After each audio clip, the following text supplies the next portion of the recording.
कौन ब्रह्मा का पिता है, कौन विष्णु की मां, शंकर का दादा कौन है, हमको दे बता। ये जानने के लिए कृपया सुनिए। जगत गुरु तत्वदर्शी संत रामपाल जी महाराज के अमृत वचन सर्व पवित्र धर्मों के पवित्र शास्त्रों के आधार पर।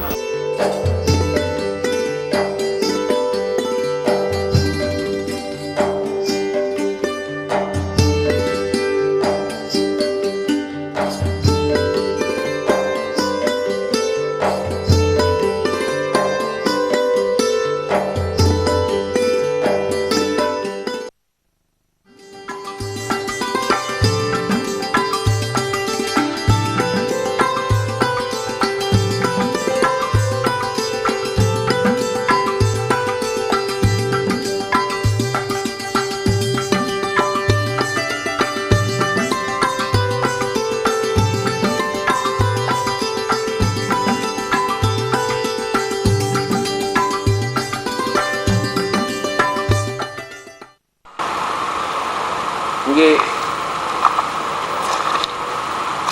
इसमें है सौदागर को संकेत, इसमें आपको मिलेंगे ये सारे के सारे।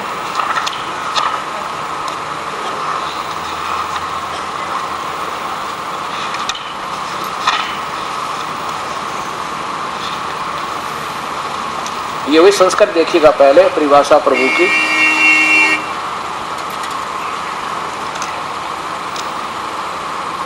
(822) नंबर संख्या, ये दास के द्वारा, ये तो उनके द्वारा भाषा भाषा है, इसे आगे दर देते हैं। ये साथ में दोनों दे रखे दास ने इसमें। 822 नंबर ये दास के द्वारा भाषा भाषा है। इसमें है मनीषी भी पवते पूर्वे कबीर निर्वियत प्रिकोसान आसिदत्त त्रितस्ना। यह देखो मनीषी भी पवते पूर्वे कबीर, ये हलंत वाला रे नीचे लगा दे तो कोई ऑब्जेक्शन नहीं, चाहे कोई कितनी बात बनावे, क्योंकि यहाँ ऊपर लगा है रे, इसको हम ऐसे लिख दे कोई दिक्कत नहीं। निर्भियत प्रिकोसान आसिदत्त त्रि नाम तस्य माने उस भगत को, त्रि माने तीन, नाम माने मंत्र का जाप देकर, जन्म माने जन्म के, शरण माने मृत्यु के, से न माने नहीं होने देता, रहित कर देता है। और इंद्र से माने पूर्ण परमेश्वर, सुखदायी परमेश्वर के, मधु माने आनंद को, और उसकी आयु सख अपने साथी की आयु बढ़ा के अपने प्रिकोसान अपने खजाने तय आशीर्दत्त माने आशीर्वाद से पर उसको प्राप्त करवाता है। यहाँ देखिए पूर्वे माने सनातन अर्थात अविनाशी, कबीर कबीर परमेश्वर, मनीषी भी हृदय से चाहने वाले, निर्भी श्रद्धा से भक्ति करने वाले भक्तात्मा को, त्रि माने तीन, नाम माने मंत्र उपदेश देकर, पवते पवित्र करके, जनन माने जन्म, वैक्षण माने मृत्यु से, मैं माने रहित करता है, तथा तस्य माने उसके, वायु प्राण अर्थात जीवन के श्वासों को, जो संस्कार वश सखा माने अपने मित्र के, भगत के गिनती के डाले हुए होते उनको, कोसान माने अपने भंडार अपनी वित्तो पावर से परिपूर्ण रूप से वर्धन माने बढ़ाता है, जिस कारण से इंद्रस्य माने परमेश्वर के, मधु माने वास्तविक आनंद को, आशीर्दत्त माने अपने आशीर्वाद प्रसाद से प्राप्त कराता है। अब वो साथ रहता है परमेश्वर हमारे हर समय, हरिया भक्ति भी करावे, दो पैसे दान भी करवाएगा। आप पुण्यात्माओं को देखो, यहाँ लाया परमात्मा 100 अंदर ही काल न तो ना जाने कितनी टांगड़ाई होंगी जब आप यहाँ चले होगे। लोगों को छोड़ दो ना, वो तो किताब सी दिखावे है, और वो जो मेरे गप्पे मारे उनके दुनिया जुड़ जाके यहाँ पे बेसलेस स्टोरी सुनावे, क्योंकि वहाँ काल सहयोग देता है। और यहाँ ये टांग अड़वाता है कि वहाँ मत जाना, वो तो ऐसे है, फुलाना है, क्यों जाना, वो तो देवता ने भी बिसरावे बस, मतलब उसने। लेकिन ये थोड़े से दिन की बात है, फिर देखना ये प्यारी आत्मा अपने बाप पिता को पहचान लेंगे, इस परम पिता को, और फिर ऐसे डरेंगे जैसे सर्प से डर लग गया करे, इन संतों से भी और इस काल भगवान से भी आपको इतना डर लगेगा कि परमात्मा ये क्या जुल्म हो गया था, हे मालिक कहाँ फंस गए थे, ये सत्य कर मानना। अब समस्या ये आगे के चारों वेदों ने सिद्ध कर दिया वो कबीर परमेश्वर है, और ये भी सिद्ध हो गया कि तीन नाम के मंत्र बिना जीव का कति कल्याण नहीं हो, चाहे कितना ही साधना कितने योग लगा रहे, चाहे वेदोनुसार ओम नाम की साधना करते रहो, जन्म मृत्यु नहीं मिटेगी, और 84 लाख जोड़ियां छूटने को नहीं, कर्म दंड ज्यों का त्यों भोगना पड़ेगा। और ये कबीर परमेश्वर है जो आपके कर्म दंड को भी काट देता है, और वो सतलोक में रहता है। अब एक प्रसंग ये रहता है कि क्या वो काशी वाला ही कबीर है क्या? जुलाहा बनकर आया था। यस, ये वही कबीर है जो काशी में एक आम भगत सज्जन, एक बिल्कुल मजदूर जैसा जीवन बिताया उस परमेश्वर ने, क्योंकि वो अपनी वास्तविकता कभी नहीं किसी को सामने आने देता। अगर काल ने नो बेरा पट जाए ना, ये भगवान आ गया, काल का हार्ट अटैक हो जा, ये सत्य प्रमाण है ना। इस ज्योत निरंजन का हार्ट अटैक हो जाए तो उसने नो पता लग जाए परमात्मा आया हुआ है, सत्य प्रमाण है। दास को वैसे नहीं कह रहा, को बालक ने इतने लंबे माइक ला के आपको बता रहा हूँ। ये दास का स्वानुभव और साथ में परम पिता परमेश्वर का दिया हुआ ज्ञान और ये सब शास्त्रों का अध्ययन इस दास के साथ एक ढाल की तरह साथ है। वो आप गुप्त रूप से आते हैं और काल को लगता है कि जोगजीत घूम रहा, घूमता रहेगा, और क्या करता है कि किन किन को, ये तो आपने शास्त्र प्रमाण मिले। अब उन संतों ने, महर्षियों ने, जिन परमेश्वर ने उन महान आत्माओं को, परमात्मा को सतलोक में देखा और नीचे देखा, उनमें से दो की कथा सुनाऊंगा और प्रेम पूर्वक सुनना। पुण्यात्माओं, ये मेर है मालिक की आपके ऊपर, धन्य आपके माता पिता जिनका जन्म हुआ कि जिसके कारण आज परमात्मा ने आपको ये सतभक्ति दी और आपको मानव शरीर मिला। ठीक है, एक बार समझ में ना हो कोई दिक्कत नहीं, 2 बार सुनो, 3 बार सुनो, 4 बार सुनो, 10 बार सुनोगे ना, जब जाके आप बात समझ में आओगी भाई ठीक कह रहे हैं। अब सबसे पहले आपको बताता हूँ, यानी धर्मों के तो शास्त्र मैंने पहले दिन दिखा दिए थे, कौन कौन से। पवित्र बाइबल, पवित्र कुरान शरीफ, कुरान मजीद एक ही है, और पवित्र चारों वेद का ऊपर ये सारी व्यवस्था चली रही है। ये हिंदू, मुसलमान और ईसाई तो फाइनल हो गए, उनके शास्त्र तो। अब रहा आंखों देखे गवाह और सिख धर्म। सबसे पहले सिख धर्म के बारे में आपको जानकारी देते हैं। आदरणीय श्री गुरु नानक देव जी का जब जन्म हुआ, ये कोई सिख नहीं थे, ये हिंदू थे, और एक श्री कालूराम मेहता खत्री अरोड़ा के घर पर इनका प्यारी आत्मा का जन्म हुआ था, जो आजकल पश्चिमी पाकिस्तान में तलवंडी नाम का एक छोटा सा नगर है।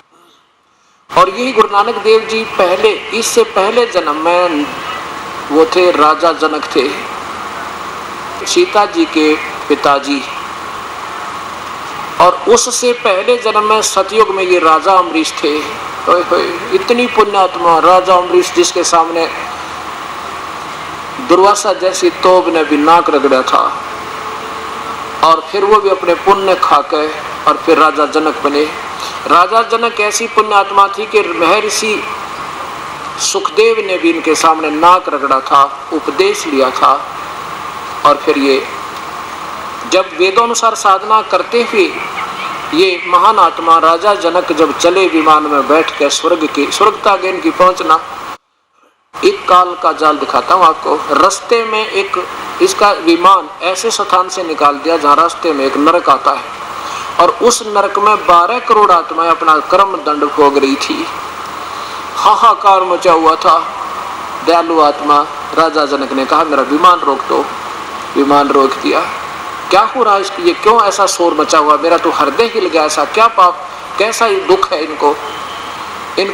तो एक सेवक ने जाकर, एक उसने दूत ने जाकर, देवदूत ने, और बताया कि महाराज जी यहाँ तो एक नरक है और इसमें 12 करोड़ आत्मा अपने कर्म का दंड भोग रही है। राजा कहता है कि छोड़ दो इनको सबको निकाल दो। वो देवदूत बोले यहाँ आप राजा नहीं हो, यहाँ आपका हुक्म नहीं चलता, यहाँ तो उसका धर्मराज का हुक्म चलता है, उसके बिना यहाँ कोई नहीं छोड़ सकता। धर्मराज से मेरी विनय करो, इनको त्याग दो, मेरे से देखा नहीं जाता, इनको छोड़ दो। धर्मराज आ गया। धर्मराज ने आके पूछा क्या बात है राजन, आप चलिए अपने स्वर्ग में। हक नहीं, इनको छोड़ दो, 12 करोड़ जितने भी नरक भोग रही है। धर्मराज कहने लगा जी ऐसे थोड़ा ही छोड़ा जाता है, प्रभु का नियम है, जो जैसे कर्म करेगा भोगना पड़ेगा। राजा बोला नहीं, मैं नहीं जा सकता आगे, या मुझे भी यहीं उतार दो। अब काल का जाल। धर्मराज बोला जी एक काम करो, तय आप अपने पुण्य संकल्प कर दो, इनको फिर छोड़ सकते हैं। आधे पुण्य दे दिए उन 12 करोड़ को।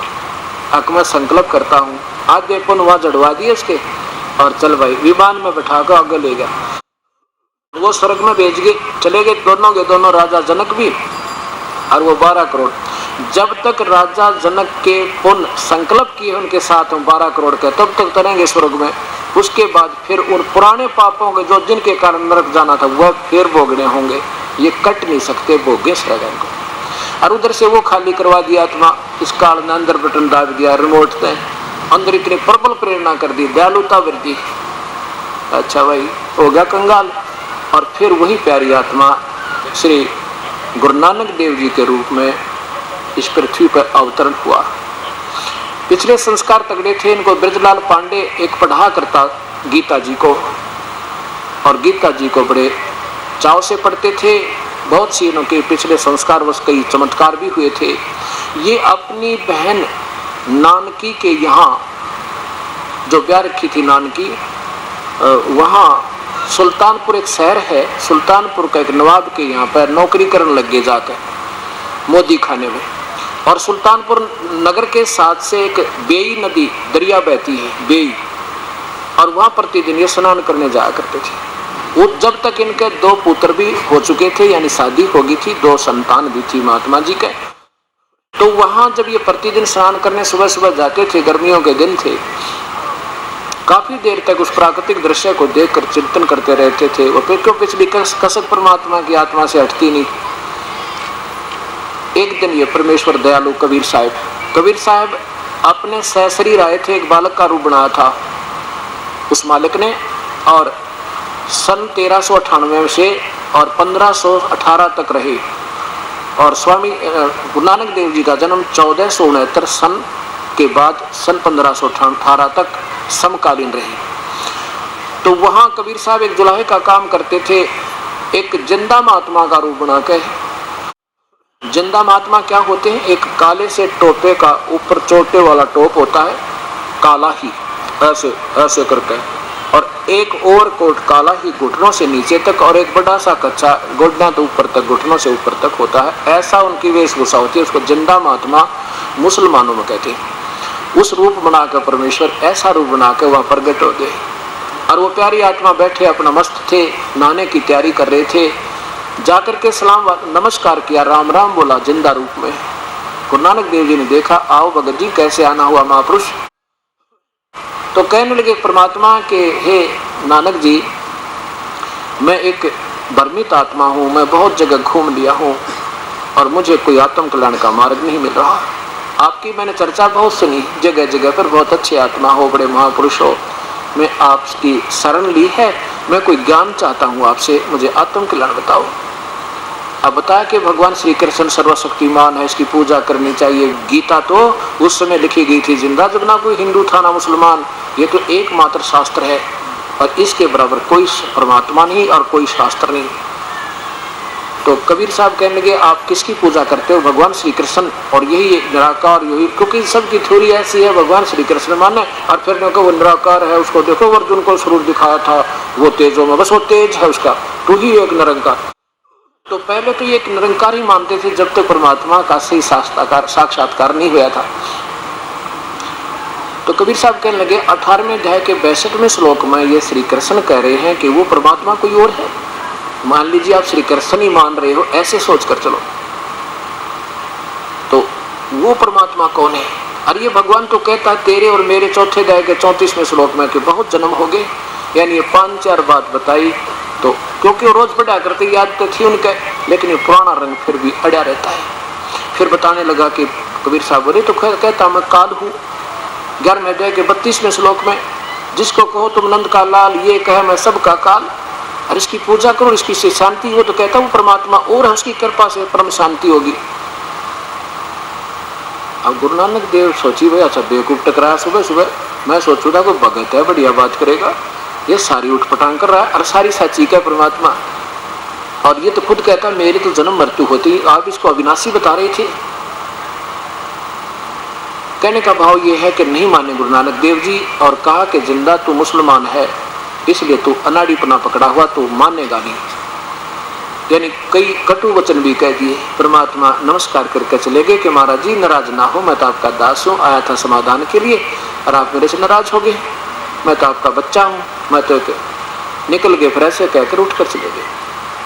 अब देखो काल के जाल तो परमात्मा अपनी प्यारी आत्मा ने क्यों कर निकाला है, एक गरीब आदमी बनकर हमारे जैसे तुच्छ जीवों के सामने, और एक आम जीव का रोल करके, ताकि प्यारी आत्मा एक बार पहचान ले मेरे को। फिर तब एक बार मेरी शरण में आ गई ना, फिर काल कर निकट नहीं जाएंगे, ये सियाने हो जाएंगे, इनको डर लगा करेगा। फिर अब जब वो चले गए कबीर साहब, तो पीछे तो वो और लोग पूछने लगे, इकट्ठे हो गए, काफी इकट्ठे हो गए वो श्रोता वहां बैठ के जो नहाने वाले गए थे।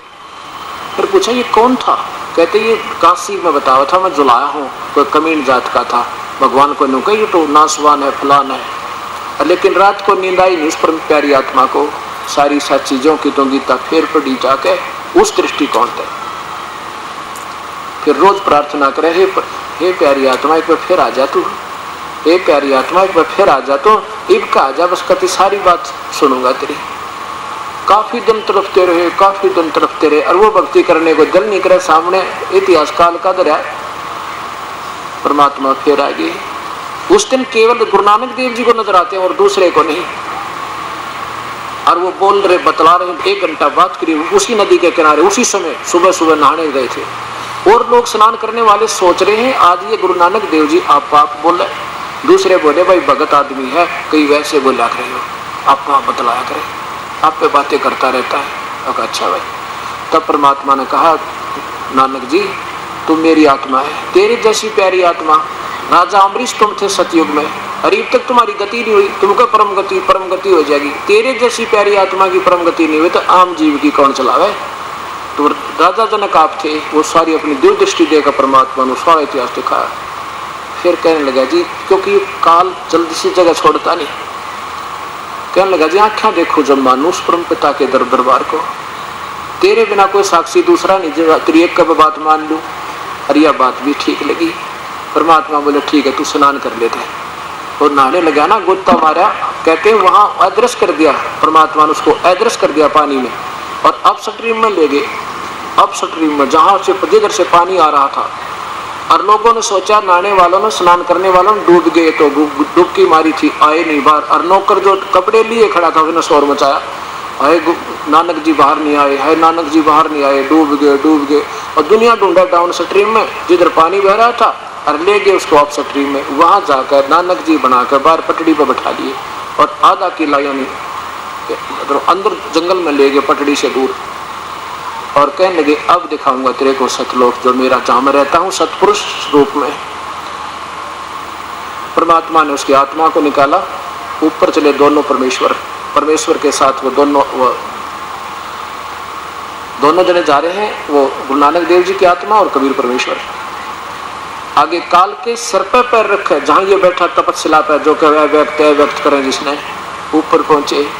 आगे वो तख्त पे विराजमान है परमात्मा, सह शरीर है ये परमेश्वर, जो का तो जिसके करोड़ सूर्य मिला करोड़ चंद्रमा, और उसका तो भी तेज ज्यादा है इनके, इतना तेज है परमेश्वर का। ऊपर जब पहुंचे तो अपने दूसरे रूप बनाकर परमात्मा वहां विराजमान हो गए, वो तेजों में, और एक रूप में नीचे से जिंदा वाले स्वरूप में जा रहे, वहां जाके अपने दूसरे स्वरूप का जो तेजों में शरीर दिखाई दे उसके ऊपर चवर करने लगे। गुरु नानक देव ने सोचा कि रब तो ये है जेड़ा तख्त पे विराजमान है, ये बैठा गद्दी पे, ओ हो ये है वो रब, ये है वो काल मूर्त सब स्वरूपी राम, ये सतपुरुष है, ये पूर्ण ब्रह्म है। इतने में न सोचा कि कबीर तो यहाँ का ये दुल्हा तो कोई नौकर ना करोगा। इतने में वो तेजों में शरीर जो मालिक का था वो खड़ा हुआ और जिंदा वाला स्वरूप उस तख्त पर विराजमान हुआ जो काशी में दुल्हा बन कर आया था। और वो तेजों में शरीर अपने उस दूसरे शरीर पर चवर करे। गुरु नानक जी ने सोचा भाई यहाँ के नौकर पर भगवान रब चवर कर रहा। इतने में वो तेजों में शरीर जिंदा वाले शरीर में समा गया। अकेला कबीर परमेश्वर विराजमान है, चवर समय में घूम रहा है। अब कबीर साहब बोले कि प्यारी आत्मा तुम मेरे बच्चे हो, तुम यहाँ रहा करते, देखिए तेरे भाई रे ये आत्मा। इसमें ऋग्वेद में आपने देखा ना, मंडल नंबर 10 के सूक्त नंबर 90 के 16 नंबर श्लोक मंत्र में कि सही भक्ति की ताकत है, भक्ति के तो समर्थता से उस कमाई से वहां पहुंच जाते हैं जहाँ पर पहले वाली सृष्टि के वह प्यारी आत्मा हंस आत्मा यानी वह रहती है। और यहाँ आने से परम शांति होगी तुझे ना, वहाँ तो काल का लोक है। जब गुरु नानक देव जी कहते हैं मुझे यही रख लो भगवान, मत बेचो मुझे, अगर नहीं भाई ऐसे नहीं रख सकते, तुम ऋणी हो। और हमारा उसका वचन हुआ कि जो मेरी इच्छा से मुझे चाहेगा और ये कमाई करके इसका ऋण मुक्त हो जाएगा, तब मैं दे आऊंगा, फिर मेरे काम से तू इस मंत्र का जाप कर दे, जाके कर दिए शुरू। और ये मंत्र मैं दूंगा सतनाम तुझे, सच्चा नाम। कहाँ? काशी में पाऊंगा भाई, जुलाई का काम करता हूँ। और रामानंद जी मैंने गुरु भी बना रखा है इस गुरु मर्यादा बनाए रखने के लिए, क्योंकि रामानंद जी को काशी में सब जाने थे और कबीर साहब को उसमें कम जाने थे। तो ये संकेत दे दिया कि ये तड़फ है इस पैरी आत्मा को मेरी, आवेगा जरूर वहां पर, और मुझे नहीं ढूंढ पाओगा, रामानंद जी जरूर पूछेगा, पूछते मेरे पास पहुंच जाओगा। ऐसे इस प्रोसीजर में 3 दिन बीत गए। 3 दिन सब ब्रह्मा का लोक, विष्णु का लोक, शिव का लोक, काल का लोक, ये ब्रह्मा विष्णु महेश की पुरिया, और देखे खच्चर बुचड़ खाना इस स्वर्ग में, देखे क्या हालत है, ये नरक, ये स्वर्ग, ये पातालोक, सब घुमाया उस प्यारी आत्मा को। परमात्मा चाहते थे कि एक भी आत्मा समझ गई ना, हजारा न समझा देगी मेरे ज्ञान को। ऐसे उस प्यारी आत्मा को, वो योग्य थी बहुत, पहुंचा दी और वापस छोड़ दिया। तीसरे दिन सुबह सुबह उधर से लोगों ने ढूंढ मारा, राजा ने भी, नवाब ने भी, सब ढूंढ मारे उसको डाउन स्ट्रीम में मृत समझ कर, और हाहाकार मची हुई। तीसरे दिन सुबह उसी समय वहां पहुंच गए। कहाँ? उसी नदी का ऊपर। और सबने देखा गुरु नानक देव जीवित है, नानक जी जीवित है, सौरभ बाज गए, गांव में सब जगह भाग भाग कर लोग इकट्ठे हो गए। अगले दिन अपनी ड्यूटी पर चले गए मोदी खाने के, और जाते 13 करके सारा मोदी खाना बांट दिया, सारा खजाना लुटा दिया, और जाकर बैठ गए वही जिंदा वाला स्वरूप बना के शमशान घाट पे जाकर। अब सुल्तानपुर के राजा को इतला मिली कि तेरा खजाना तेरे नौकर ने सारा बांट दिया और कंगाल कर दिया, कति खाली कर गया। 13 तागे गिने नहीं था, सबको दे दिया। सब किसी के 100 थे, 2 थे जब भी 13, 100 थे जब भी 1000 देगा, तो 13 करके देता रहा। अब उस नवाब ने उनके बहनोई को बुला के तेरी शनाख्त पर मैंने इसको, तेरे जो है ना रिश्तेदार को नौकरी रखा था, और तेरे सामने खजाने की हिसाब करूंगा, कोई घटेगा तो तेरे तो ले लूंगा, तू जमानती है। उसके सामने फिर दोबारा काउंट किया तो 760 रुपये गुरु नानक देव जी के सरकार की तरफ ज्यादा मिले। बोलो सतगुरुदेव की जय। फिर उस राजा ने चिंता बन गई, भाई भक्त आत्मा बतने सक्रा तो पाप का भागी हो गया। पर डरते बहुत थे भगवान थे। वो बुलाया नौकरों से कि एक बार बुला लो, मैं दर्शन करना चाहता हूँ। गुरु नानक देव जी आगे। सुल्तानपुर के नवाब ने कहा कि प्यारी आत्मा भगत जी, मैंने तेरे ऊपर शक किया, मेरे गलती होगी, और आप नौकरी करो, और आपके सरकार की तरफ 760 रुपये एक्स्ट्रा, ये भी ले लो। गुरु नानक देव जी बोला, अभी सच्चे सरकार की नौकरी करूंगा, कच्ची की ना बड़े मेरे थे। कहाँ करोगे? अब ये आदेश हुआ परमेश्वर का, जन जन को जगाऊंगा, पहले उसको पाऊंगा पृथ्वी पे, और फिर जन जन को जगाऊंगा। उसका आदेश है कि कब हुआ तुझे ये आदेश? कि बेई नदी पर जो परमात्मा मुझे रब सचखंड लेकर गया था और फिर वापस छोड़ दिया था, वो परमात्मा वहां पहुंचे। कहां पर? बनारस में। और बनारस में देखा वहां उस खड्डी में, ओए होए जुलाहे को, वही जुलाहे का काम करते हुए उस परमेश्वर को जो सतलोक में देखा था, तब क्या बताया था? देख कर यूं दुनिया ने देख देख कर बता रहा था, देखो फाई सूरत मुल्क की वेश, ए ठगवाड़ा ठगी देश, खरा सियाणा बोते बार, ये धानक रूप रहा करता है।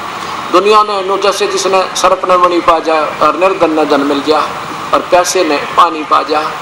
आख्या में पानी भर के वो प्यारी आत्मा, सब वो आस पास देख रहे थे, ये बैठा भगवान, एक ठगवाड़ा ठगी दे से, ये ठगवाड़ा, ये पता नहीं लगने देता मैं भगवान हूँ, ये खरा सियाणा बहुते बार, ये ऐसा नहीं जैसा तुम समझ रहे, बड़ा वजनी है, इसकी बड़ी शक्ति है, और ये धानक रूप रहा करतार। तेरा एक नाम तारे संसार में, एहु आस एहु आधार, ये धानक रूप रहा करतार। नानक नीच कह न विचार, ये धानक रूप रहा करतार। ये आपके सामने उस पवित्र आत्मा की अमरवाणी गुरु ग्रंथ साहिब के अंदर से दिखाते हैं। श्री गुरु ग्रंथ साहिब जी। अब इसके अंदर आपको प्रश्न नंबर 24 पर श्री राग महला पहला, यही सब दिखाएंगे पंजाबी के अंदर लिखा हुआ। अब ये देखिएगा श्री गुरु ग्रंथ साहिब जी प्रश्न नंबर 24 पे, राग श्री, ये है श्री राग महला पहला घर 4, ये 28 नंबर समाप्त हो जाता है, शब्द 29 में प्रारंभ होता है। यह देखिएगा, एक सवान दुई सवानी, नाल बलके भुकही सदा बियाल, कोड छुरा मूठ मुर्दार, ये धानक, ये देखो धानक,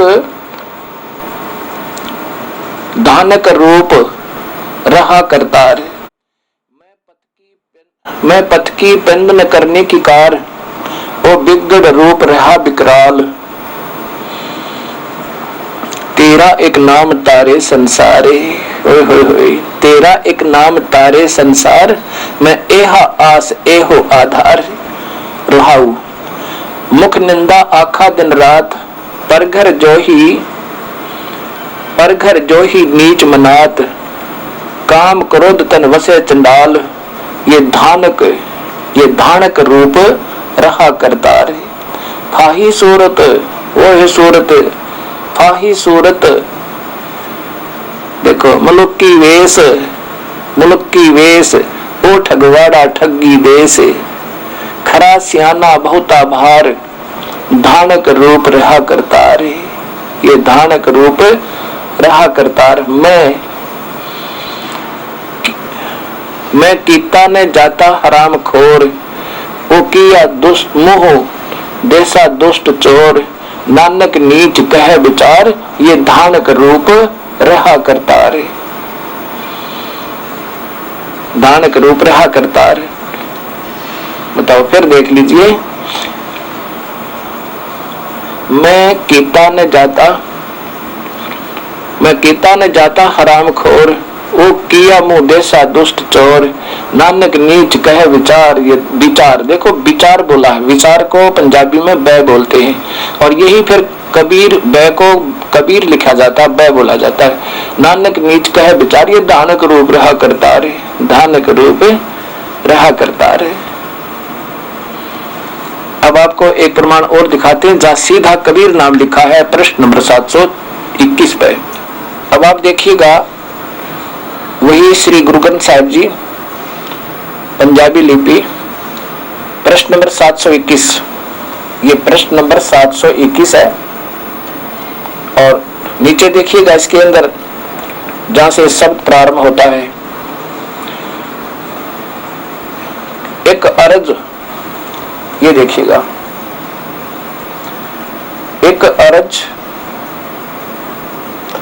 अर्ज गुप्तम पेश तोदर गोस कून करतार, हक्का कबीर करीम तू। ये सब देखिएगा ध्यान से, हक्का कबीर करीम तू, हक्का कबीर माने सत कबीर, हक्का कबीर करीम तू, ओह दयालु तू, बेऐब परवरदिगार। आगे चलिए, दुनिया मुकामे फानी, तहकीक दिलदानी, ममसर मुई अजराइल गिरफत, दिल ऐच नदानी।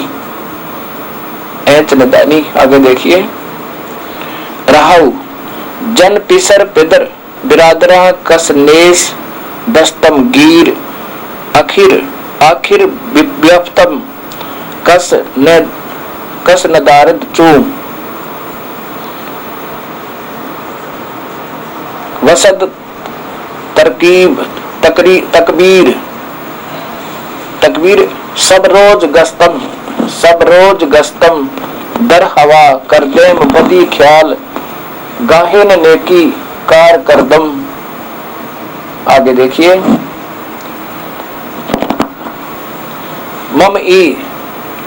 मम ई चीनी अहवाल, बद बखत हमचो गफील, हमचो बकील गाफिल, बेनजर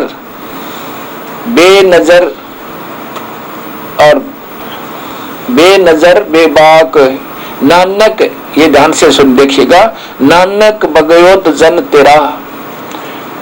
तुरा तेरे चाकरा पाखाक, तेरे पांव की धूल पाखाक, चाकरा मैंने आपका सेवक, आपका नौकर। कबीर साहब को गुरु नानक देव जी कह रहे हैं, तेरा चाकरा पाखाक। फिर देखिएगा,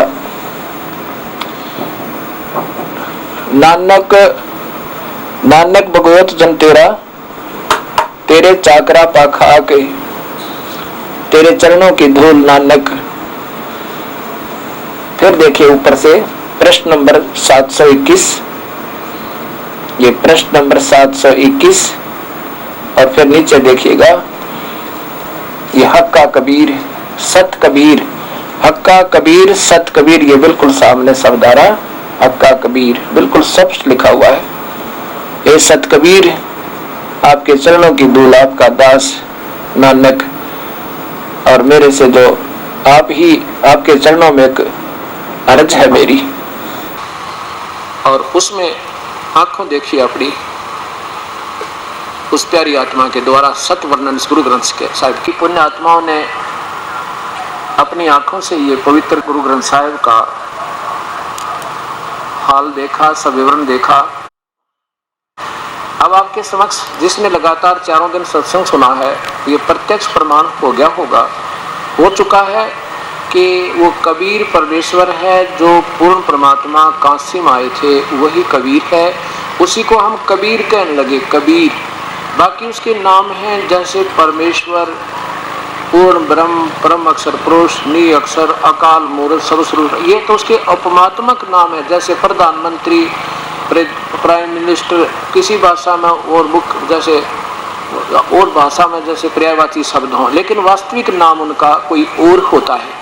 ऐसे सब गुण गाते हुए वेद ने आखिर में कहा कि वो कबीर परमेश्वर है। कबीर अंगारी असी परचेता, कबीर अंगारी असी बम्बारी माने बंधनों का शत्रु है, सतलोक में रहता है।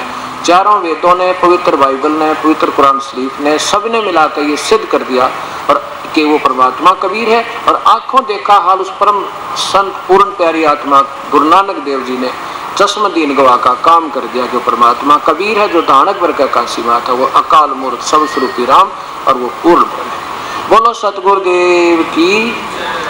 ऐसे ही एक 2 मिनट का सत्संग और सुनाता हूँ। एक मुल्कदास नाम के एक चौधरी थे, हर गांव के नंबरदार। कबीर परमात्मा उसके गांव में चले गए और वहाँ 5-7 भक्तों के हर के प्रत्येक के घर घर जाकर समझाया करते थे, और 4-5 दिन रट गए परमेश्वर। अब जिस घर के भगवान जाए और गुरु जी जाते हैं तो उनके लिए बढ़िया मोहन भोजन बनाते हैं।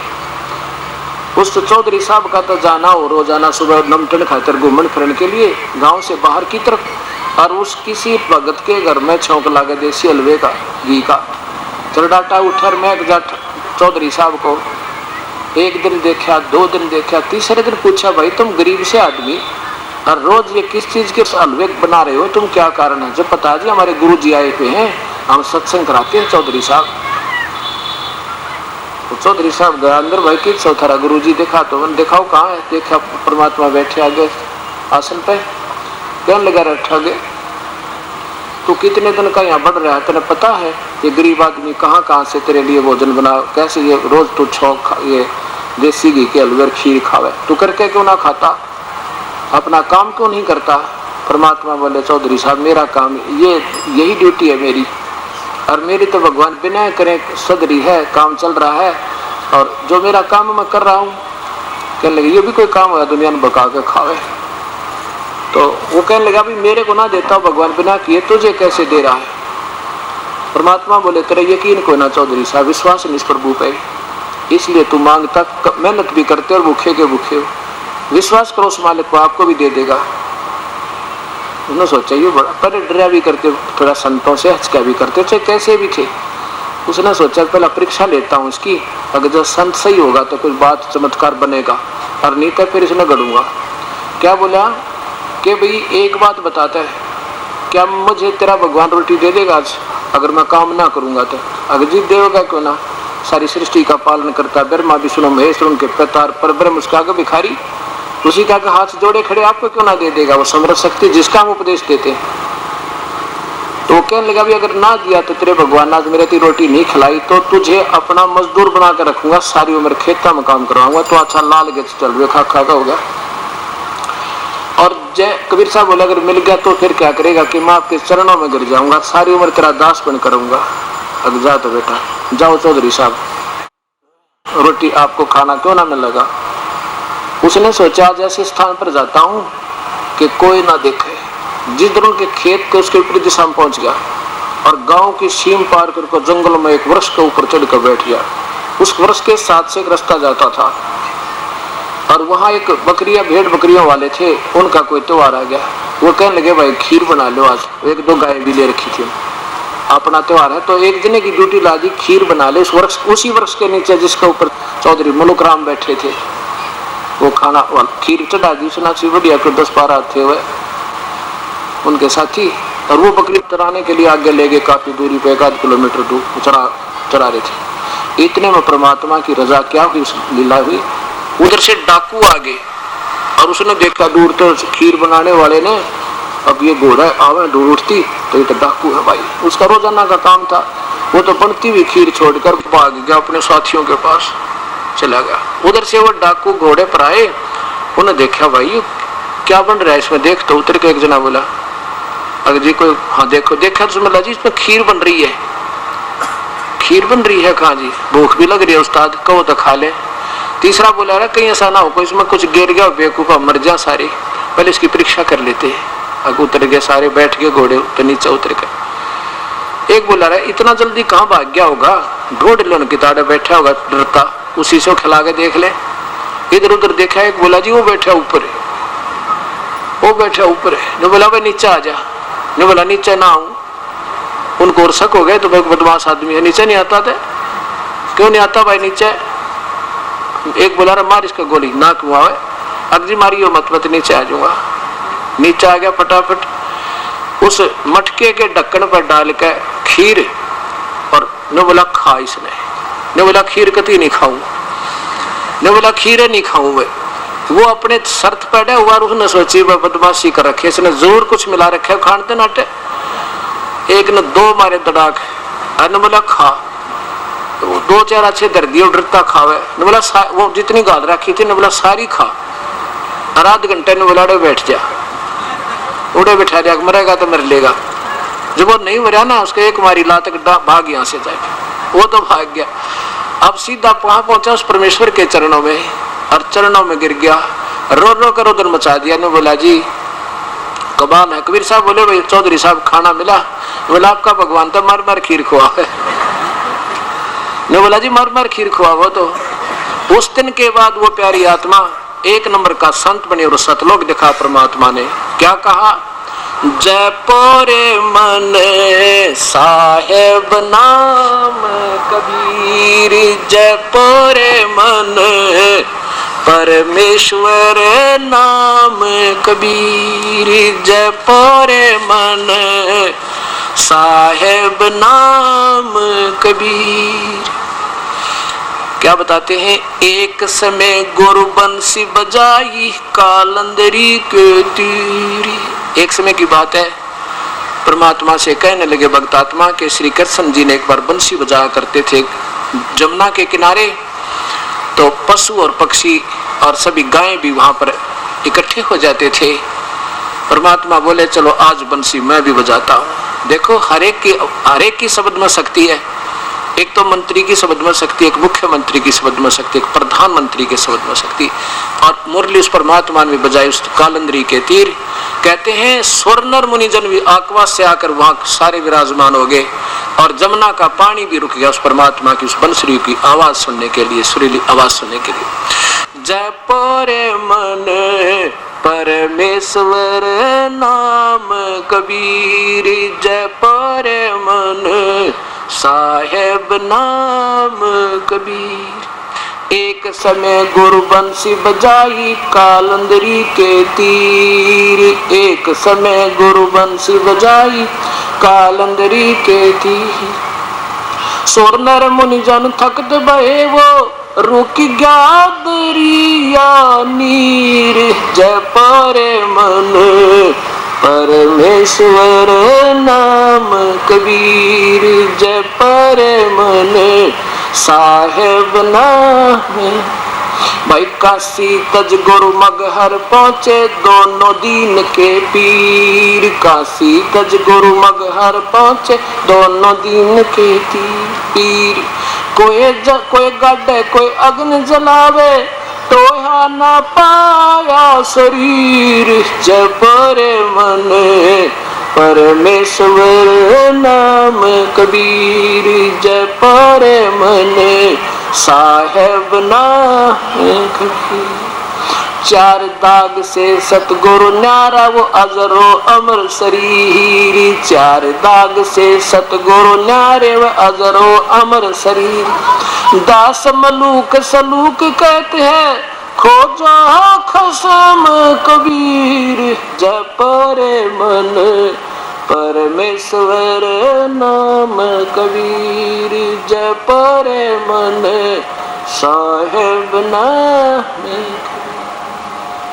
चार दाग से सतगुरु न्यारे अजरो अमर शरीर, चार दाग से सतगुरु न्यारे वो अजरो अमर शरीर। दास मलूक सलूक कहते हैं खोजो खसम कबीर जप रे मन परमेश्वर नाम कबीर जप रे मन साहेब नाम कबीर। चार दाग से सतगुरु न्यारे, उस परमात्मा का ऐसा शरीर नहीं था, शरीर तो ऐसा ही है। यजुर्वेद के 40वें अध्याय के 8वें श्लोक में लिखा है कि अकायम ऐसनाविरणम, बिना नाड़ी का शरीर इस ऐसी काया से रहित वो तेज पुंज का अजर अमर। चार दाग, एक तो हिंदू तो जलाते हैं और मुसलमान दफनाते हैं गाड़ते हैं, एक कबीले हैं जो केवल जल प्रवाह कर देते हैं सबको, और एक आकाश में डाल देते हैं एक स्थान बनाकर। तो कहते हैं चार प्रकार से दाग में वो परमात्मा का शरीर नहीं आया। चार दाग से न्यारा सतगुरु वो परमेश्वर अजरो अमर शरीर, वो अजर अमर परमात्मा पूर्ण ब्रह्म सतपुरुष है। खोजो खसम कबीर, खसम माने मालिक पति सबका कुल मालिक जगत गुरु पूर्ण परमात्मा सारी सृष्टि के रचनार वो कबीर परमेश्वर की कहते तलाश करो और बेड़ा पार हो जाएगा। बोलो सतगुरुदेव की जय। परम पिता परमात्मा पूर्ण ब्रह्म सारी सृष्टि के रचनहार कुल मालिक कबीर परमेश्वर की असीम रजा से इस पवित्र नगरी कैथल के अंदर आज दिनांक 24 अप्रैल सन 2004 को ये सत्यनारायण कथा प्रारंभ हो रही है। सत्यनारायण का अर्थ होता है अविनाशी परमेश्वर। हम उसे सत साहेब कहते हैं। सत साहेब कहो चाहे सत्यनारायण कहो, अमर पुरुष कहो, अकाल मूर्त कहो, शब्द स्वरूपी राम कहो, परम अक्षर ब्रह्म कहो, परमेश्वर कहो, राम कहो, अल्लाह कहो, गॉड कहो, चाहे रब कहो, खुदा कहो, ये शक्ति बोधक और पर्यायवाची भाषा भिन्न शब्द होते हैं। जो प्राणी सत्संग के अंदर आते हैं उनको ज्ञान होता है कि मानव श्री परमेश्वर ने किस वास्ते दिया था, इसका वास्तविक क्या कर्तव्य था, इससे हमने क्या लाभ उठाना था और हम कर क्या रहे थे। जब तक हम सत्संग नहीं सुनते हैं तो हम अपने दैनिक कार्य को जो समाज के अंदर रहकर कर रहे होते हैं उसी को सर्वस्व मानकर और उसमें तन मन धन से लगे हुए होते हैं। और जब हम सत्संग के अंदर आते हैं तो हमारी आत्मा को ये बोध होता है कि मैं कौन हूँ, कहाँ से आए थे, हमारा वास्तविक कर्तव्य क्या था और हम कर क्या रहे हैं। और सत्संग का मिलना ये बहुत ही पुण्य कर्मों के संयोग से हुआ करता है। तुलसीदास जी कहते हैं सकल पदार्थ हैं जग माही पर कर्महीन नर पावे नहीं। और जो पुण्यात्मा प्रभु की तड़फ में तलाश में लगी हुई हैं तो उन्होंने कोई न कोई अपना भक्ति मार्ग अपना भी रखा है। और जो भक्ति बिल्कुल नहीं कर रहे हैं वो अपने दैनिक क्रिया को जैसा भी उनको समाज से मालूम हुआ उसको करते हुए अपने जीवन को वही तक सीमित रखे हुए हैं। परमात्मा क्या बताते हैं, पूर्ण ब्रह्म वो स्वयं ही आते हैं अपने सतलोक से चलकर। सतलोक वो स्थान है जो कभी विनाश नहीं होता। वो सतलोक कहो, उसे सतधाम कहो, रथ धाम कहो, उसे अमर स्थान कहो, शाश्वतम स्थान कहो, सदा रहने वाला जिसका कभी विनाश नहीं होता। उस सतलोक से चल के वो पूर्ण ब्रह्म सतपुरुष स्वयं ही यहाँ काल के लोक में आते हैं। ये 21 ब्रह्मांड इस ज्योति निरंजन ब्रह्म अर्थ अर्थात क्षर पुरुष के हैं। और यहाँ पर जितने प्राणी इस काल के साथ यहाँ इस ब्रह्मांड में रह रहे हैं, ये अपने मूल स्थान को भूल चुके हैं। अपना मूल स्थान ये नहीं है जिसमें हम रह रहे हैं। अपना मूल स्थान सतलोक है, जहाँ से हम बिछुड़ कर आए हुए हैं। और जब तक हम वहां नहीं पहुंच लेंगे तब तक हमें कोई यहाँ का सुख हमें सुखी नहीं कर सकता। वो जानकारी हमें केवल परमेश्वर स्वयं आकर बता पाते हैं और कोई नहीं बता सकता। उस सतलोक के बारे में ना ब्रह्मा को मालूम, ना श्री विष्णु को मालूम, ना श्री शिव को मालूम, जो यहाँ के 3 लोक के अधीश्वर हैं, एक एक विभाग के मंत्री एक ब्रह्मांड के अंदर है।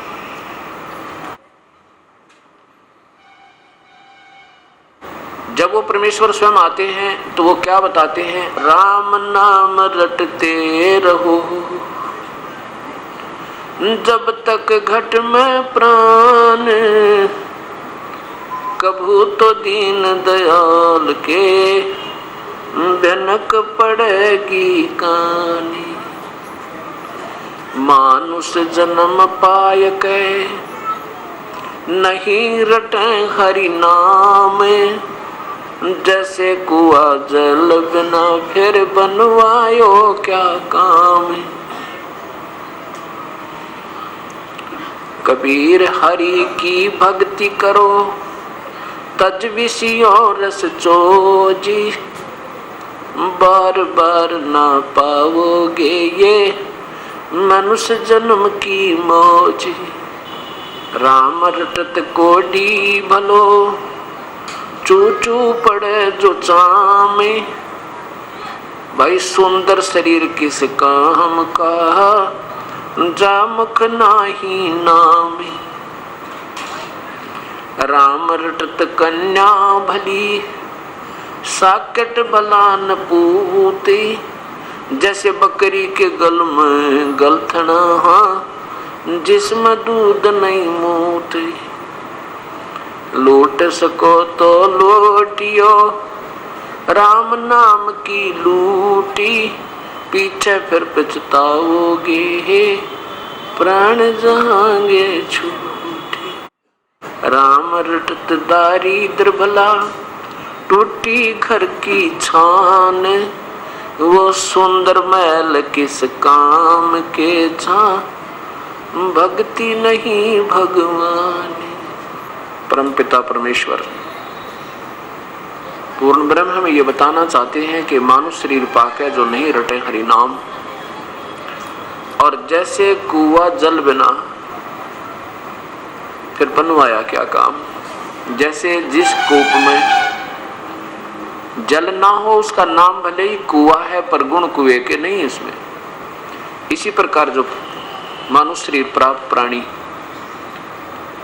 प्रभु की विधिवत साधना नहीं कर रहे हैं, पूर्ण परमात्मा की शास्त्रानुकूल साधना नहीं कर रहे हैं या बिल्कुल ही नहीं कर रहे हैं, उनके बारे में कहते हैं कि वो प्राणी मानुष शरीर में ऐसे हैं जैसे जल रहित कुआ होता है। मानो नाम अवश्य है पर मन गुण मनुष्य के नहीं है। मनुष्य का पहला गुण प्रथम कर्तव्य प्रभु की आराधना और सद्कर्म करना। इस चीज का ज्ञान हमें सत्संग माने से होता है, और सत्संग के अभाव से प्राणी ना जाने कितने वो कर्म कर देता है जो इसने नहीं करने चाहिए थे। वो अनजानपने में करता है, इसको ज्ञान नहीं होता। और सत्संग में आने से इसको ज्ञान होता है, जानकारी हो जाती है कि ये कर्म तू जो कर रहा है ये ठीक नहीं।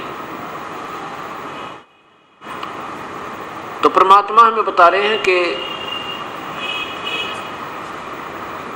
कबीर हरि की भक्ति करो तज विषयों रस चोच, भाई बार बार ना पाओगे ये मनुष्य जन्म की मौज। इस मानव शरीर में हम कितना सुंदर आहार करते हैं। जब मन चाहे दूध पी ले, मन चाहे जब इच्छा हो उसी समय रोटी खा लें, भूख लगे। गर्मी सर्दी से बचने के लिए हमने पतले और मोटे कपड़ों का भी प्रबंध कर दिया। प्राकृतिक आपदाओं से आंधी से, तूफान से, वर्षा से, ओलों से, गढ़ों से बचने के लिए भी हमने कोई छान डाल लिया, कोई मकान बना लिया या कोठी बना ली। और कोई तकलीफ हो जाती है शरीर में तो हम डॉक्टर से दिखा लेते हैं और राहत पा लेते हैं।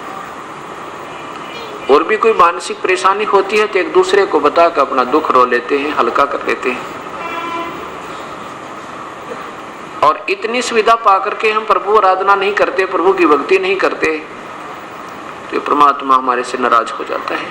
और इतना नाराज हो जाता है कि फिर हम पशु बनते हैं और हमारी जुबान छीन लेता है, बोल नहीं सकते, हम बता नहीं सकते हमारे पेट में दर्द है, हम बता नहीं सकते हमारी टांग दुख है, हम नहीं बोल सकते हमें प्यास लगी है, नहीं बता पाओगे भूख लगी है। और ना जाने कहां कहां जंगल में सह परिवार घूमते रहेंगे और एक सेकंड में कोई हिंसक पशु आवेगा, हमारे सह परिवार का विनाश कर जाता है। ये कष्ट हमें क्यों आए? जब हम मानव शरीर में होते हैं उस समय प्रभु की भक्ति नहीं करते हैं तो मनमुखी करते हैं, जो शास्त्र के विरुद्ध होती है। उन दोनों का ही परिणाम निष्फल होता है, व्यर्थ होता है, गलत होता है। परमात्मा बताते हैं कि जब तो मनुष्य शरीर नहीं रहेगा आपके पास, फिर क्या होगा? फिर पीछे तू पशुआ की जय दीजे बैल बना और चार पैर जंगल में डोले, तेरा तो नहीं पेट भरे। एक बार विचार करके देखो उस बैल के जीवन पे। पर हम मनुष्य शरीर पाके इतनी सुविधा हो जाती है कि हम सोचते भी नहीं कि कभी हमारे साथ ये पैर टूट जाएंगे, या हमारे पास, हमारे ऊपर भी ऐसी समस्याएं पहले भी आई होंगी या आगे भी आ जाएंगी। इस दास को याद है जब छोटा सा था, एक बैल था हमारे, ये उपदेश लेने के बाद वो बातें फिर याद आने लगी। नहीं, पहले तो अपनी गफलत में फिरा करते थे, भक्ति भी करते थे जैसी समाज से ज्ञान था। एक बैल था, उस बैल के पिछले पैर के खुरों में और इतनी लंबी लोहे की कील घुस गई। सुबह सुबह अंधेरे में जा रहा था और सारा दिन चलते चलते वह पूरी बैठ गई। उसके नीचे की टोपी नहीं थी, वो ऊपर कैप होता है, वो नहीं था, वो रिजेक्ट करके डाल रखी थी और वो सारी अंदर घुस गई। अब शाम तक बैल का पैर भी सूज गया और जमीन पर नहीं रखा जा रहा। अब ऐसे कोई गांव में वैद्य हुआ करते देसी, वो बुलाया, उसने कहा इसके गोड्डे में, घुटनों में कोई नस पे नस चढ़ गई है और हो जाएगी ठीक। उसके घुटने पे गोड्डे के ऊपर पट्टी बांधनी शुरू कर दी, गरम गरम कोई बांध कर जड़ी बूटी, कील लगी है खुर में और पट्टी बंध रही घुटने पे।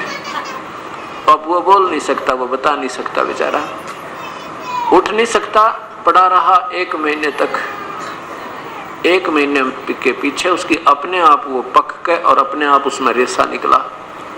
जब घर वालों की दृष्टि पड़ी, फिर उसको किसी बुला के उसमें से वो देखा, इतनी लंबी कील निकली। ओए वो बात अब याद आती है। ये परमात्मा जब ये मनुष्य शरीर में होगा, उस नादान प्राणी ने कभी सोचा भी नहीं होगा ये दुर्गति तेरी हो जाएगी। अब ना ये भी नहीं बता पाया मेरे दर्द कहाँ है। इसलिए परमेश्वर हमें याद दिलाते हैं, नादान ये 2 दिन के, इस 2 दिन के झूठे सुख ने पाकर तुम भूल गया उस भगवान को, फिर याद करो परम पिता को। कोई बात नहीं, कहते पीछे गई सो जाने दे, बाकी की बचाओ अपनी। अब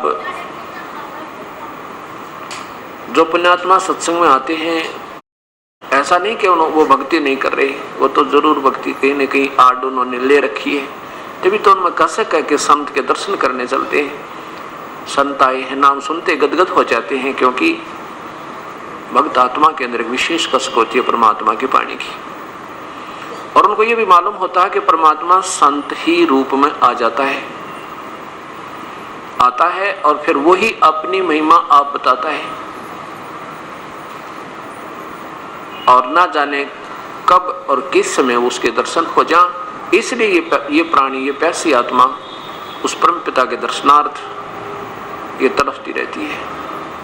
उसके लिए फिर अपना कहीं ना कहीं ये सत्संग में जाती है। फिर वहाँ जहाँ भी हम जाते हैं, क्योंकि पुण्यात्मा का एक स्वभाव होता है, ये जहाँ भी जाती है इसको सब अच्छे लगते हैं, क्योंकि वो स्वयं अच्छे हैं। अब जैसे कोई चोर हो और वो चला जाए, रास्ते में जा रहा है, कितनी देर होगी रात ने, और वो कहता किसी व्यक्ति जो अच्छी आत्मा का था, अभी मैंने रात में रुकना है तेरे यहाँ पर, तो वो पुण्यात्मा जो जिसमें आप खोट नहीं था, जिसमें वो स्वयं चोर नहीं था, वो नेक आत्मा था, वो उसको एक नेक आत्मा समझता है और कहता आजा भाई रुक जाओ, कोई बात नहीं, आप ही का तो घर है। खाना खिलाता है और वही सुला देता है जहाँ वो आप सोया हुआ होता है, क्योंकि उसके मन में ये नहीं कि ये चोर है, क्योंकि वो स्वयं चोर नहीं। और वो चाहे भले ही रात्रि में कोई नुकसान भी कर जाए उसका, पर उस समय उसके मन में ये नहीं आता ये वास्तव में चोर होगा, क्योंकि वो स्वयं चोर नहीं। और चोर के घर पर जाकर चाहे कोई सा भी रुक जाओ, कितना नेक आत्मा डट जा रात ने, वो सारी रात चोर ना सोए, कहीं कुछ उठा ना ले जा रात ने, क्योंकि वो स्वयं कमजोरी उसके अंदर है। ऐसे जो पुण्यात्मा होती हैं उनमें आप दोष नहीं होता, इसलिए वो जो भी जहाँ जाते हैं, जिस भी स्थल पर जाते हैं, किसी संत के दर्शनार्थ जाते हैं, उनके वचन सुनते हैं तो उनको सभी संत बहुत अच्छे लगते हैं, सबके विचार अच्छे लगते हैं और सब प्रभु की का मार्ग ही बताते हैं। इसलिए पुण्यात्माओं में एक प्रभु के पाने की विशेष तरफ होने के कारण वो स्वयं कोई अपने मन में एक वाद विवाद भी नहीं आने देते। अब कहने का तात्पर्य दास का ये है कि हम कोई भी कार्य को करें तो उससे पहले हम उसके बारे में पूर्ण परिचित होना चाहिए। अब जैसे हमने किसी गांव जाना है, किसी शहर जाना है, तो उस शहर का जाने से पहले 10 आदमियों से तसल्ली करेंगे कि मैंने वहां जाना है, कौन सा रास्ता ठीक है, अगर वहां हम पहली बार जा रहे हैं तो, और फिर प्रस्थान करेंगे। ऐसे कोई बच्चा कोई ट्रेनिंग करता है, कोई कोर्स के लिए तैयारी करता है, तो पहले उसको पूरा ज्ञान हो जाता है कि ये कितने दिन में, कितने महीने, कितने वर्ष का ये ट्रेनिंग कोर्स है, और इससे फिर मुझे लाभ क्या होगा, मेरी कितनी तनख्वाह होगी। तो ऐसे फिर वो जब उसको पूर्ण ज्ञान हो जाता है, फिर वो तन मन धन लगाकर अपनी सरदर्द की बाजी लगाकर उसको पूरा कर लेता है, तो सफल हो जाता है। ये दास ने क्या देखा कि जैसे मैं भी पहले भक्ति करता था, लेकिन जो पहले हम भक्ति करते थे वो भक्ति हम ऐसी करते थे, ना कोई सिर था ना पैर था, लेकिन आत्मा में परमात्मा की तरफ ज्यादा थी। इस करके चाहे कोई मंदिर में जाना होता मंदिर में जाते थे, या किसी तीर्थ पर कोई संकेत कर देता कि वहां जाने से हमारे बहुत लाभ होते हैं, तो वहां भी पहुंच जाते थे। कोई भगवान श्री राम की पूजा बताता था तो उसकी पूजा भी हृदय से करते थे। श्री कृष्ण का जाप बताते थे, हरे राम हरे कृष्ण, वो भी जाप करते थे, अच्छे लगते थे। और ये दास हनुमान जी का पुजारी था। बचपन से ही, चौथी कक्षा से ही किसी दोस्त ने साथी से पूछा भी कैसे भक्ति करें भगवान की। उसने बता दिया कि मैं तो हनुमान जी का व्रत रखता हूँ मंगलवार का, और 7 बार हनुमान चालीसा करता हूँ। तो इस दास ने भी प्रारंभ कर दिया। मंगलवार का व्रत चौथी कक्षा से प्रारंभ किया था और सन 1988 तक करता रहा। गीता जी का पाठ नित्य किया करता था। जन्माष्टमी का व्रत, क्योंकि हिंदू समाज में जन्म होने के कारण वही शिवपुराण का पाठ, विष्णु पुराण का अध्ययन भी, और जैसे भी अपने धार्मिक शास्त्र में उपलब्ध थे उनको कहीं ना कहीं से पढ़ते रहते थे। इस उद्देश्य से उनमें लिखा होता था कि इस संवाद को जो पढ़ लेगा उसको ये लाभ होगा, इस संवाद को पढ़ लेगा उसको ये लाभ होगा। तो हमने तो लाभ चाहिए भक्ति का, इसलिए हम पढ़ते रहते थे। कहने का भाव ये है दास का कि जब तक हमने यही नहीं मालूम जो हम भक्ति कर रहे हैं इसका क्या लाभ है और इससे हमें हानि हो रही है या कुछ लाभ हो रहा है, तो हम उसको कर रहे हैं तो वो व्यर्थ बताई। एक धर्मदास नाम के एक बहुत बड़े धनी व्यक्ति थे। मध्य प्रदेश में एक बांधवगढ़ स्थान है, बांधवगढ़, वहां के वो रहने वाले थे और वो इतने रईस थे, आज से 550 वर्ष पुरानी बात है, इतने रईस थे कि बांधवगढ़ नरेश धर्मदास जी के पूर्वजों से यानी उनके पिता से वित्तीय सहायता लिया करते थे जब कोई प्राकृतिक आपत्ति आ जाती थी, जैसे कोई अकाल पड़ जाना या कोई फ्लड आ जाता था। इतना पैसा था उनके पास। भाव ये दास का कहने का कि इतना पैसा, इतना सुख सुविधा होने के उपरांत भी और प्रभु की तरफ जिस पुण्यात्मा में है तो उसके पुण्य कर्मों में कमी नहीं। वो प्यारी आत्मा ने गुरु भी बना रखे थे, श्री रूपदास जी, और उस गुरुदेव ने उस प्यारी आत्मा से बताया था, बेटा हरे राम हरे कृष्ण का जाप जप, ओम नमः शिवाय का भी जाप जप, हरि ओम का भी जाप जप, गीता जी का नित्य पाठ किया कर पुत्र तेरा कल्याण हो जाएगा। और फिर 68 तीर्थ कर ले पुत्र तो स्वर्ग प्राप्ति होगी, और 4 धाम जो कर लेता उसका तो महाकल्याण हो जाता है। अब हमने जैसे जिसने प्रभु की तलाश है, जो प्यासा है उसने पानी की तलाश है, तो उसको कोई किधर ही संकेत कर दे वो दौड़ा जाएगा, क्योंकि उसको प्यास है उसकी, और जब तक उसको प्राप्त नहीं हो लेगा तब तक वो घूमता ही रहेगा। तो उस प्यारी आत्मा ने अपने गुरुदेव के बताए अनुसार अपना सब क्रियाएं प्रारंभ कर दी। गुरुदेव के आदेश अनुसार जब वो तीर्थ भ्रमण पर निकला तो सबसे पहले मथुरा पहुंचा। मथुरा में जब पहुंचे तो वहां क्या किया कि मथुरा के तालाब में जहां भगवान श्री कृष्ण जी स्नान किया करते थे, कहते हैं उस पवित्र स्थल पर, उस तीर्थ पर स्नान किया और एक जल का लोटा भर के उसी पवित्र सरोवर से और बाहर अपना रख लिया। फिर साथ में कुछ मड प्लास्टर किया, मिट्टी का लिपाई की, गाय का गोबर मिला के कुछ अक्षेत्र को लीपा, फिर उसके ऊपर एक सफेद स्वच्छ चादर बिछाई, खूब साफ की हुई। उसके ऊपर पहले कर्म कांड किया, भगवान श्री कृष्ण जी की मूर्ति अर्थात विष्णु जी की, ठाकुर जी की मूर्ति को एक सुंदर प्लेट पर रख के उसको नहलाया साफ पानी से, फिर पुराने कपड़े निकाल के अलग रख दिए थे, फिर नहलाया, फिर स्वच्छ कपड़े पहनाए, फिर कंठी डाली, तिलक लगाया, मुकुट रख दिया, और फिर धूप दीप लगा के गीता जी का पाठ प्रारंभ किया। इतने में वो पूर्ण परमात्मा, पूर्ण ब्रह्म, सारी सृष्टि के रचनहार, कुल मालिक कबीर साहब, उसमें वो काशी में एक जुलाहे का रोल कर रहे थे, वहां आकर बैठ के उस प्यारी आत्मा से ज्यादा 20 या 30 फुट की दूरी पे और बड़े ध्यान पूर्वक देख रहे हैं उसकी क्रिया को, धर्मदास जी की क्रिया को।